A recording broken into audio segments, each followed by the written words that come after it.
Operation security एउटा महत्त्वपूर्ण प्रक्रिया हो जसमा क्रिटिकल इन्फर्मेसन पहिचान गर्ने, तिनीहरूको कमी कमजोरी पत्ता लगाउने र दुरुपयोग गर्नबाट रोक्ने हो।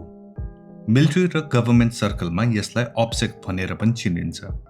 यो विश्लेषण भियतनाम युद्धको समयमा अमेरिकी सरकारद्वारा बनाइएको थियो।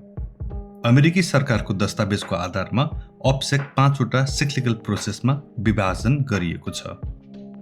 पहिलो र सबैभन्दा महत्त्वपूर्ण चरण भनेको कुनै देशको वा कम्पनीको सबैभन्दा महत्त्वपूर्ण क्रिटिकल इन्फर्मेसनहरूको पहिचान गर्नु हो।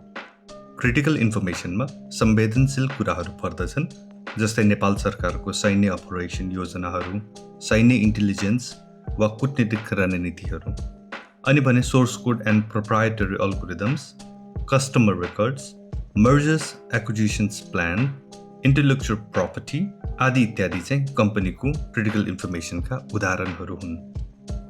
दोस्रो चरणमा थ्रेट एनालाइसिस। यो प्रोसेसमा चाहिँ हामीहरू क्रिटिकल इन्फर्मेसन सम्बन्धित थ्रेट्सको विश्लेषण गर्छौँ।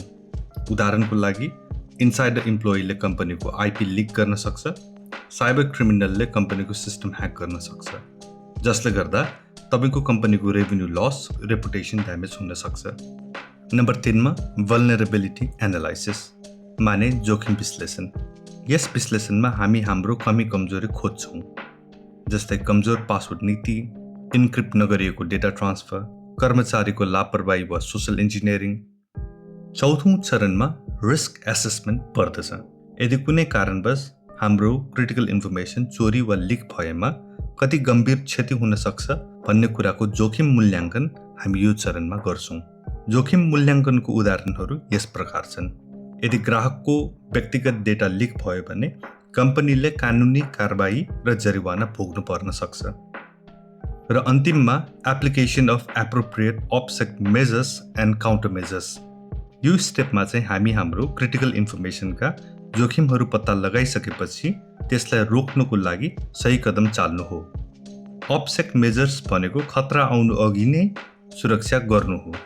उदाहरणको लागि फाइल इन्क्रिप्ट गर्ने, इम्प्लोइलाई साइबर सेक्युरिटी ट्रेनिङ दिने इत्यादि। काउन्टर मेजर्स भनेको चाहिँ खतरा जोखिम थाहा भइसके पछाडि त्यसको विरुद्ध कदम चाल्नु हो। उदाहरणको लागि जस्तै कमजोर पासवर्डको प्रतिरोधात्मक उपाय भनेको स्ट्रङ पासवर्ड पोलिसी र मल्टिफ्याक्टर अथेन्टिकेसन लागू गर्नु हो।